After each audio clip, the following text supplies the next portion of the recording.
Um país dominado por dois times. E eu não estou falando apenas dentro de campo, mas sim também de uma economia bilionária que gira em torno do futebol. Por isso eu te convido para vir reagir comigo a esse vídeo aqui lá da Cabra do Futebol, que vai nos explicar detalhadamente o porquê Barcelona e Real Madrid carregam a Liga Espanhola aqui, ó, nas costas. É isso aí, mocidade. Se ajeitem daí que eu me ajeito daqui e bora pro vídeo. O Real Madrid e Barcelona, quando se enfrentam, disputam o chamado El Clássico. Esse gráfico aqui mostra os 10 maiores El Clássico da história do futebol e quantas pessoas assistiram eles. Repare que no mínimo foram 400 milhões de pessoas e o máximo 650 milhões, assistindo a uma única partida de futebol. Para você ter uma ideia, isso é mais do que a última final da Champions League em número de pessoas. Lembrando que é a final do maior torneio de clubes. Qualquer El Clássico também supera por muito a audiência da final da Copa do Mundo de Clubes e também a da própria final da Eurocopa, que abrange literalmente um continente inteiro. Caraca, essas duas equipes se enfrentam 2 vezes ao ano na La Liga. Superar a final da Copa do Mundo de Clubes dá para entender, porque agora em 2025 foi apenas a primeira edição do torneio. Mas superar a final da Eurocopa, que é um negócio tradicionalíssimo e muito forte na Europa, né? A Eurocopa não tem nem comparação, assim, o tamanho de peso de torneio em relação à Copa América. Isso é impressionante, hein, mano? Isso é louco. E apenas o seu confronto direto gera por volta de 280 milhões de euros para a Liga.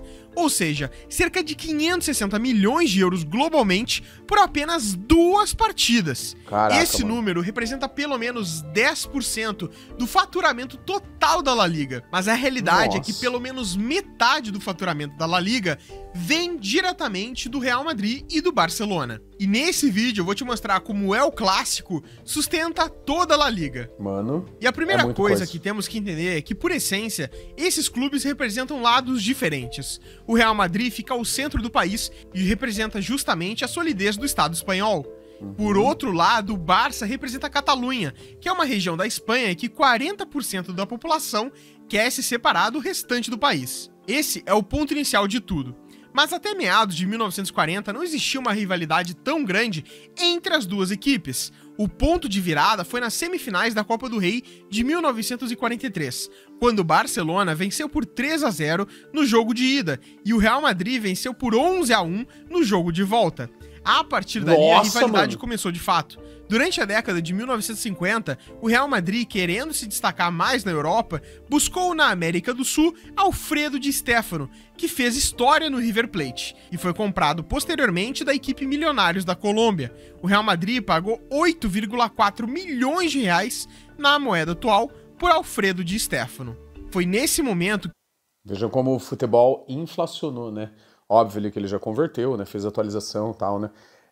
Mas um craque que nem o Di Stéfano, jamais, ele jogando hoje, sairia por 8 milhões, né? Tipo, nos valores de hoje, isso seria dado, né? Nos valores da época, era um dinheirão homérico. Que o Real Madrid ganhou suas primeiras 5 Champions League seguidas e tornou a rivalidade entre as duas maiores equipes da Espanha mais ampla.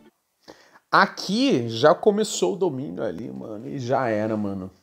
O bagulho já ficou impossível de alcançar, tá ligado?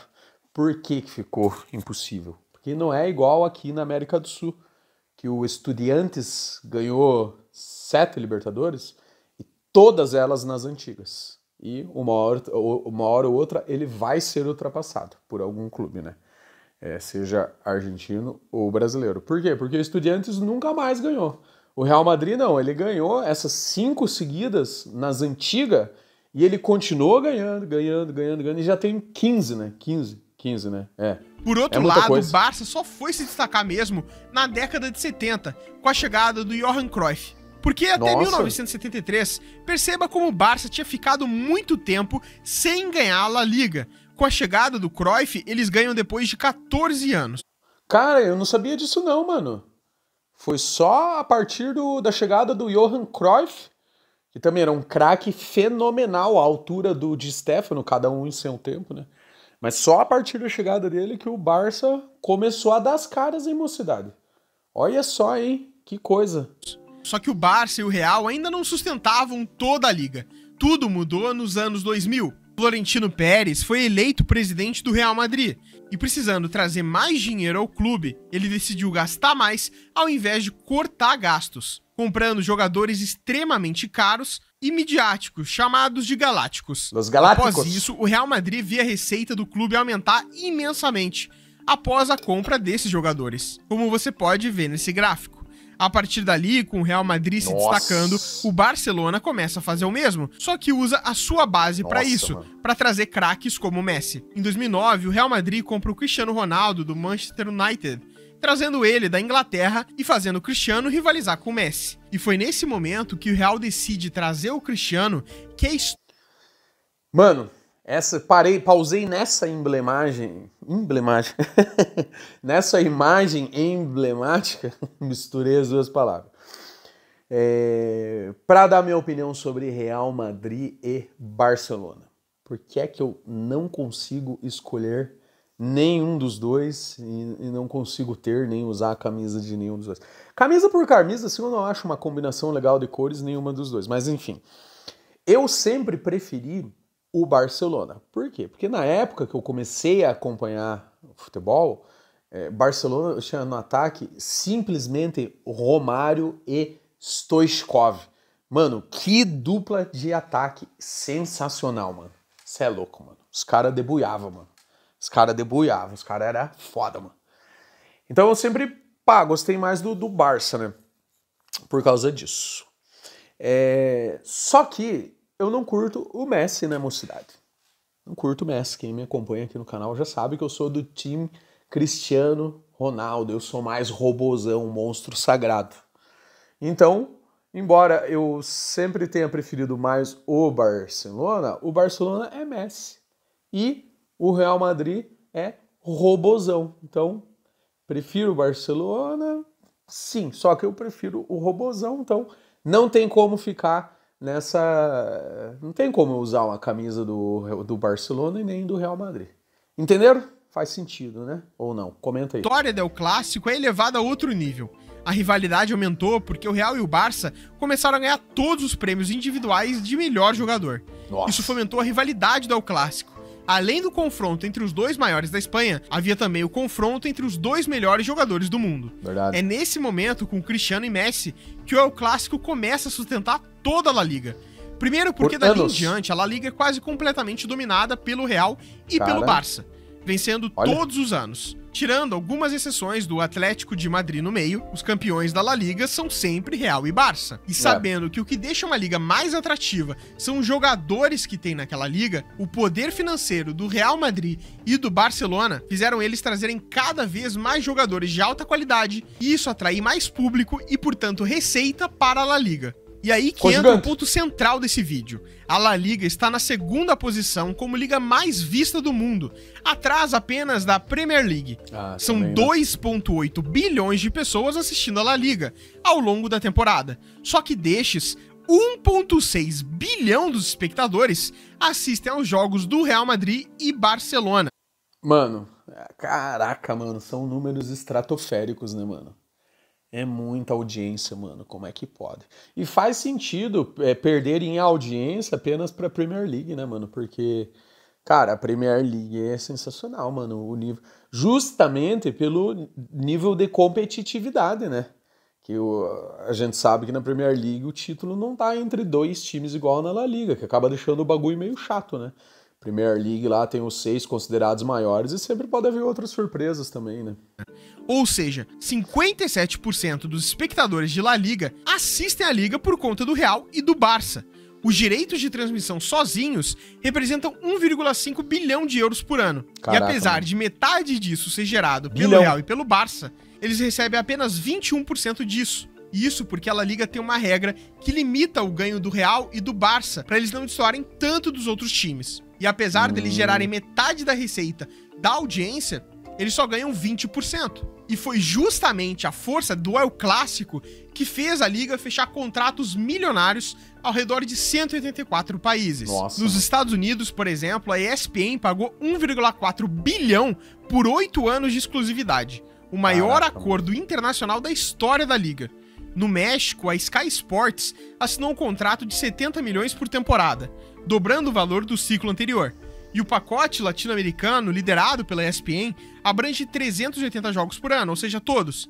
Mas o que realmente vende os produtos são as partidas entre Madrid e o Barça, responsáveis pelos maiores picos de audiência em cada país. Na Ásia, o efeito é o mesmo. O Oriente Médio paga valores próximos de 100 milhões anuais a BeIN Sports para exibir os 380 jogos.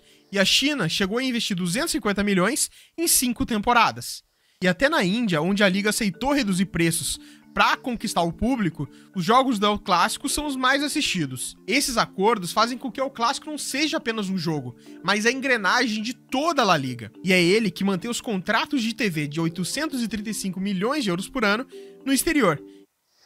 Mano, e nesse momento, nesse exato momento em que você está assistindo a esse react aqui no meu canal, se você olhar pela janela aí da tua casa, tiver uma canchinha, vai ter um moleque com uma camisa do Real Madrid, vai ter um moleque jogando com uma camisa do Barcelona.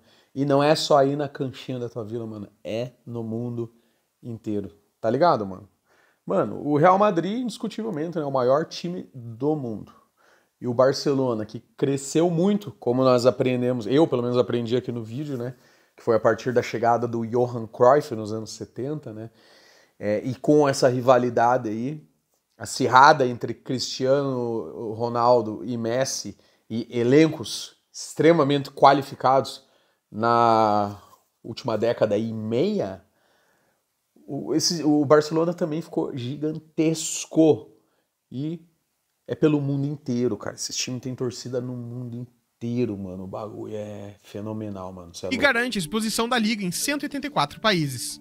Somados aos patrocínios, como os naming rights com a EA Sports, de 30 milhões de euros por ano, cada gol, cada transmissão e cada nova estrela do El Clássico mantém viva a economia do futebol espanhol. E é por isso que dizer que o El Clássico sustenta toda a liga não é nem um pouco de exagero. Não. É uma realidade financeira em bilhões de euros. Até porque os melhores jogadores que estão no Barça e no Real elevam o nível da La Liga. Por exemplo, o Mbappé, quando saiu do PSG para ir pro Real Madrid, levou com ele uma audiência que assiste a La Liga por conta da sua presença. Para você ter uma ideia, a La Liga conquistou 25 milhões de novos espectadores só com a chegada do Mbappé. Com isso, dá pra entender porque o El Clássico não é só um jogo, ele é o eixo de toda a La Liga. Isso é muito bom pra Liga, mas é péssimo pros outros 18 clubes, que apesar de ganhar dinheiro da audiência que vem do Real e do Barça, eles ficam completamente limitados e não conseguem mais ganhar praticamente nada. E bom, se você gostou desse vídeo, meu irmão, só vou te pedir pra te inscrever no meu canal, por favor. Vídeo excelente, irmão. Se vocês ainda não são inscritos na Cabra do Futebol, vão lá e se inscrevam. E também muito esclarecedor. Pois é, como eu disse, é ruim para os outros times, né? Apesar de ganharem dinheiro meio que nas costas aí do Real e do Barça. E também para o campeonato, que fica aquela mesmice, né? Tipo Bundesliga, né? Que salva a exceção da temporada retrasada e é só Bayern de Munique, Bayern, fica aquela coisa chata. Por isso que a Premier League continua sendo aí o campeonato europeu mais atrativo. Concordam? Discordam? Comentem aí para eu saber. Não se esqueça de se inscrever se você ainda não é inscrito. Dá uma conferida aí se você é inscrito. Muitas vezes a galera assiste vídeo aqui no canal sem ser inscrito. Então clica lá no botãozinho de se inscrever que não custa nada, não dói, não cai o dedo. Assim como também não cai o dedo, deixar o like aí para nós, para fortalecer aqui nosso trabalho aí. Estamos postando vídeo todos os dias aí para vocês, fãs de futebol. É isso aí, mocidade. Tamo junto e até a próxima.